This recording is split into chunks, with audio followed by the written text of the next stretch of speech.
Kisah jenazah ibu Nabi Isa diurus malaikat dan bidadari. Maryam menghembuskan napas terakhirnya di atas sebuah gunung. Begitu sedihnya Nabi Isa, hingga saat dirinya turun gunung untuk meminta bantuan kaum Bani Israel untuk mengurus jenazah ibunya. Tapi tak seorang pun dari mereka yang bersedia membantu. Nabi Isa pun kembali naik ke atas gunung di mana jenazah ibunya berada. Gelisah dan gelisah yang Nabi Isa rasakan. Namun tak lama setelah itu, Allah mengutus malaikat Jibril dan malaikat Mikail agar turun ke bumi dengan membawa serta bidadari untuk mengurus jenazah ibunda Nabi Isa.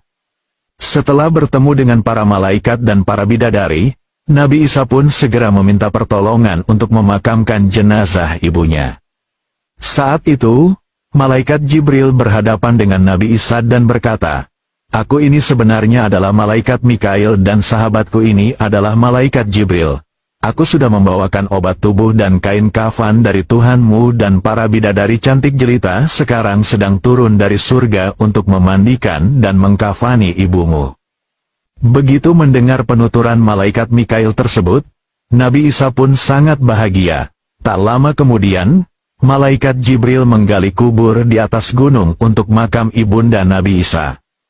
Ketika para bidadari telah sampai di bumi, mereka langsung memandikan dan mengkafani jenazah Maryam. Setelah itu, jenazah Maryam disalatkan kemudian dikuburkan. Nabi Isa pun berdoa kepada Allah, "Ya Allah, sesungguhnya Engkau mendengar kata-kataku dan tidak sedikit pun urusanku yang tersembunyi darimu. Ibuku kini telah meninggal, sedangkan aku tidak menyaksikan sendiri ketika dia wafat. Oleh karena itu, izinkanlah dia, Maryam, berkata sesuatu kepadaku." Tak lama setelah ibunda Nabi Isa dimakamkan, Allah berfirman, "Sesungguhnya aku telah memberi izin kepadanya." Mendengar firman Allah tersebut, Nabi Isa pun langsung pergi ke makam ibunya. Setelah sampai di makam, Nabi Isa berkata, "Assalamualaikum ya ibu, bagaimanakah dengan tempat pembaringanmu dan tempat kembalimu dan bagaimana pula kedatangan Tuhanmu?" Betapa sakitnya saat nyawa dicabut, Maryam berkata, "Tempat pembaringanku dan tempat kembaliku adalah sebaik-baik tempat, sedangkan aku menghadap kepada Tuhanku. Aku tahu bahwa Dia telah menerimaku dengan rela." "Wahai ibu, bagaimanakah rasa sakitnya mati?" tanya Nabi Isa.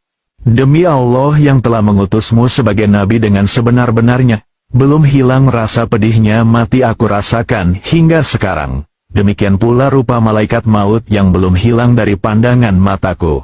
"Alaikassalam, wahai kasih sayangku sampai hari kiamat," jawab Maryam yang mengakhiri percakapannya.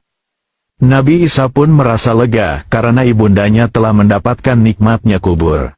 Nabi Isa pada detik-detik terakhir meninggalnya Maryam, beliau turun gunung untuk mencari kayu bakar dan makanan yang digunakan untuk berbuka puasa nantinya. Dalam riwayat lain, dijelaskan bahwa Maryam meminta penundaan untuk mati sampai kembalinya Nabi Isa.